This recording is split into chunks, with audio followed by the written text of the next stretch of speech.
No, lo que pasa es que sí que es verdad que a mi hijo tengo un hijo de 7 años que habrá que llevarlo a algún momento que lo conozca.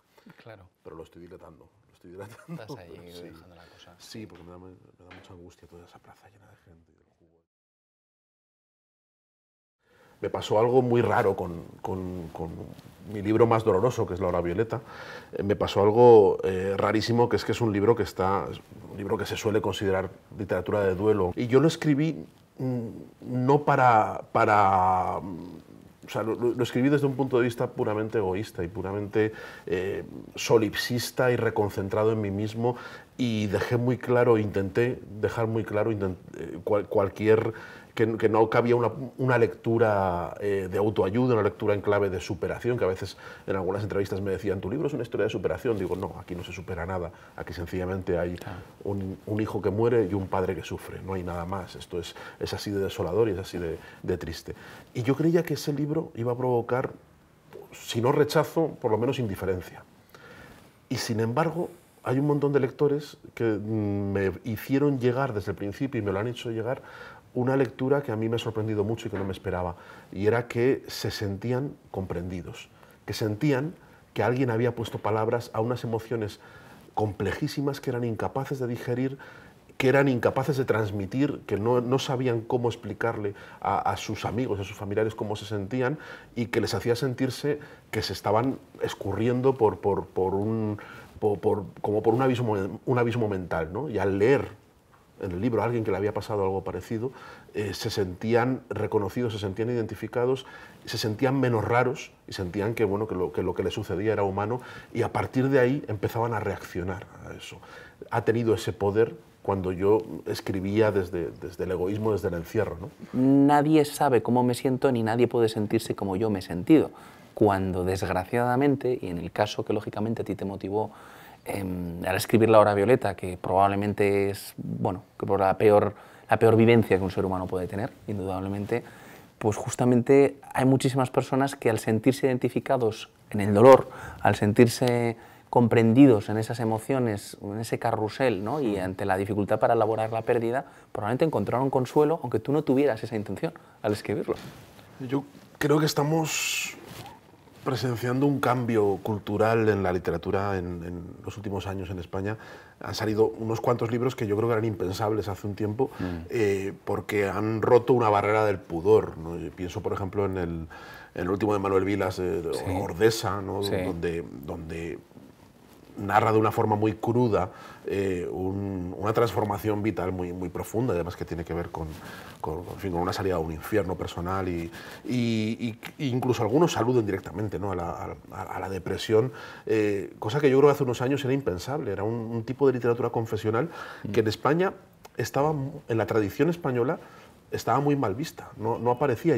Mi hipótesis, y es algo que he discutido a veces con Manolo Vilas, es que tiene que ver con un proceso de laicización de España, con el hecho de que ya no hay un peso cultural tan importante de la religión católica, que relegaba la confesión al confesionario y hacía que penalizaba mucho la exhibición pública o la confesión pública de los sentimientos, ¿no? Y sobre todo de cuando los sentimientos son feos, horribles y demás. Vivíamos como en una especie de casa de Bernarda Alba, encerrados, y no podíamos sacar eso fuera. Y eso se ha ido rompiendo, ha ido poco a poco, se ha ido saliendo, y no solo se ha ido rompiendo el pudor de los escritores, sino también el miedo de los lectores a acercarse a ese tipo de libros. Al fin y al cabo es un proceso de normalización, ¿no? Y que nos iguala un poco a literaturas de otros países donde esto sí que ha estado presente.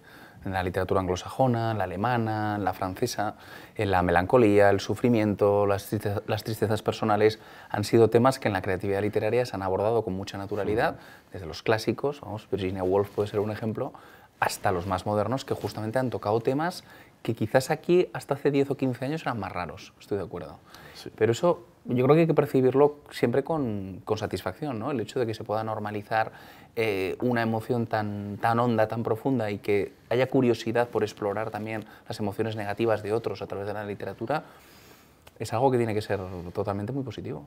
El problema es la percepción social de determinada enfermedad, ¿no? O de determinada situación.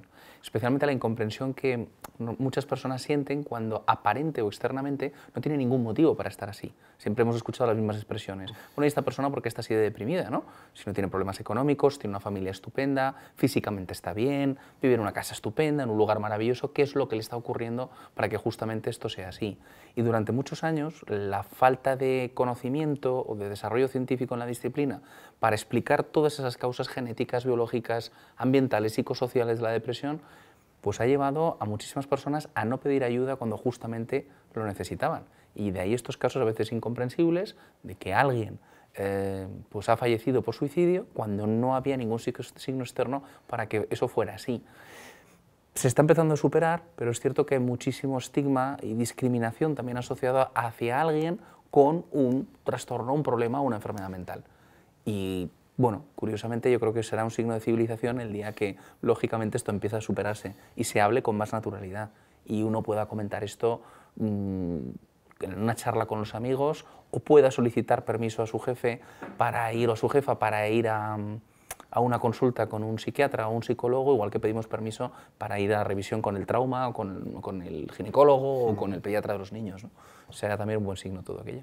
Claro, yo creo, fíjate, que esto empieza a cambiar cuando cambia el paradigma de la literatura americana, que yo creo es la que más ha tratado Sí.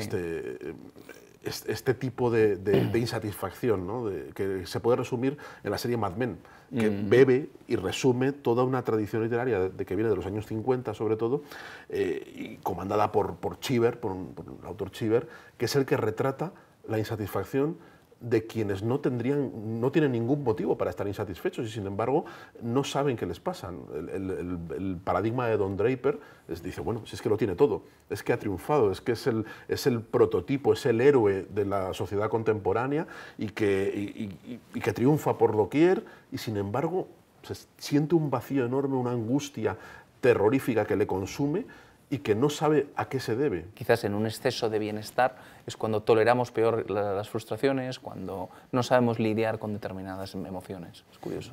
Pero además nos invade un sentimiento de culpa.